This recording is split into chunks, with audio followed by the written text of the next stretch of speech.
घूम गया बंदा। हाँ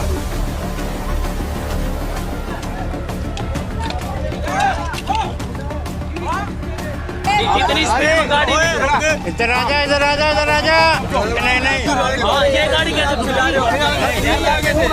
गाड़ी देख रहा हूं मैं मेरा।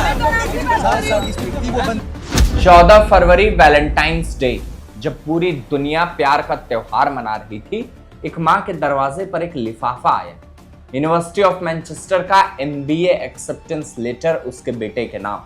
वो बेटा जो 11 दिन पहले एक सड़क हादसे में मर चुका था। इस मां ने वो लिफाफा खोला, पढ़ा और रो पड़ी। ये खुशी के आंसू नहीं। अब इसी से जुड़ती हुई आप एक तस्वीर देखें जो CCTV में कैद है। स्कॉर्पियो एक बस से बचने की कोशिश में लेन से बाहर आती, बस से बचती है और सीधे साहिल की बाइक पर चढ़ जाती है, रुकती नहीं। और यही स्कॉर्पियो आगे एक और कैब को रौंद देती। और फिर हादसे के बाद आरोपी और उसकी बहन गाड़ी से उतरते हैं।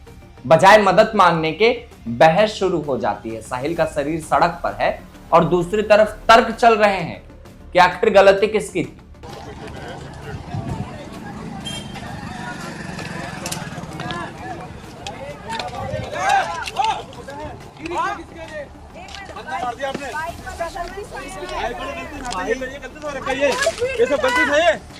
ये सब गलती से बाइक वाला जाएगा, कोई मतलब नहीं बनता है भाई। इतनी स्पीड में गाड़ी इधर आजा, इधर आजा, इधर आजा, इधर आजा। भाई इतनी स्पीड में गाड़ी नहीं। हाँ बंदा मर गया है, बंदा मर गया। मर गया। नहीं नहीं नहीं, ये गाड़ी कैसे चला रहे हो? गाड़ी देख रहा हूं मैं मेरा। अब इसी कड़ी में उस कैब ड्राइवर की भी बात करते हैं जिसका जिक्र कहीं ना कहीं दबसा जा रहा। अजीत सिंह, उम्र 53 साल। उस टक्कर में उनकी कैब भी चपेट में आई। वो अभी भी बेडरिड है। अस्पताल के बेड पर उन्होंने बताया कि आरोपी ने मौके पर कहा था कि मुझे कोई कुछ नहीं कर सकता। ये मैं उधर साइड में खड़ा था, ये लाल बहादुर कॉलेज है उसके साइड में। तो उधर पीछे से वो स्कॉर्पियो आई और उसने मेरी गाड़ी में ठोक दी और मेरी गाड़ी आगे जाके लगी बस में। और फिर कुछ बच्चों ने मेरे को बाहर निकाला गाड़ी से और उन्होंने हॉस्पिटल भिजवाया। ये इंदिरा गांधी हॉस्पिटल है, इसमें इलाज। मैं 12:15 बजे के करीब पहुंचा था। फिर उन्होंने एक्सरे ये कराए, उसके बाद टाँके वगैरह लगाए और मेरे को 4 बजे के करीब छुट्टी दे दी थी। सरकार से भी राहत मिली? नहीं सर, किसी से कुछ नहीं मिला। क्या मांग रखते हैं? सर मांग तो यही है कि भाई मैं अपने घर में अकेला कमाने वाला हूँ। अब डॉक्टरों के हिसाब से तो 5-6 महीने का हो गया मेरा, तो जब तक मेरा क्या होगा परिवार का। ये अहंकार कहां से आता है? क्या घर से, क्या पैसे से, या उस कानून से जो कहता है कि 18 से कम उम्र में कितनी भी बड़ी गलती हो सजा सीमित रही।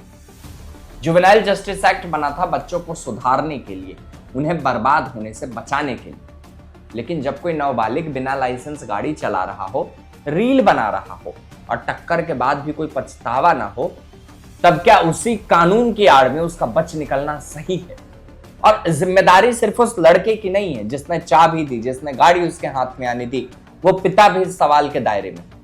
पुलिस ने उनसे 2 बार पूछताछ की है, मोटर व्हीकल एक्ट के तहत केस है, लेकिन अभी तक कोई नई गिरफ्तारी नहीं। आपको बता दें कि साहिल के कमरों की दीवारों पर मोटिवेशनल कोट्स लिखे थे। एक लड़का जो खुद को इंस्पायर करता था, 2 पार्ट टाइम जॉब्स करता था, अपनी मां का हाथ बटाता था और MBA करने का सपना देख रहा था। उसकी मां अकेली है, वो सिंगल मदर है। साहिल ही उनकी ताकत था, उनका भविष्य था। आज उनके हाथ में एक एक्सेप्टेंस लेटर है जो किसी काम का नहीं, और एक लड़ाई है जो वो अकेले लड़ रही। आज सोशल मीडिया पर #जस्टिस फॉर साहिल ट्रेंड हो रहा है। लोग गुस्से में हैं। मांग हो रही है कि पेरेंट्स की अकाउंटेबिलिटी तय हो, कि माइनर ड्राइविंग के लिए कड़े कानून बने, कि सड़क पर रील बनाना अपराध माना जाए। लेकिन ये मुद्दे उठते हैं और रह जाते हैं। असली सवाल यह है कि क्या इस बार कुछ बदलेगा या अगला साहिल बनने का इंतजार होगा? बस यही चाहिए कि जो हुआ, जो दिखा, उसका हिसाब हो। क्या इस देश का सिस्टम एक अकेली मां की इस मांग को पूरा कर सकता है?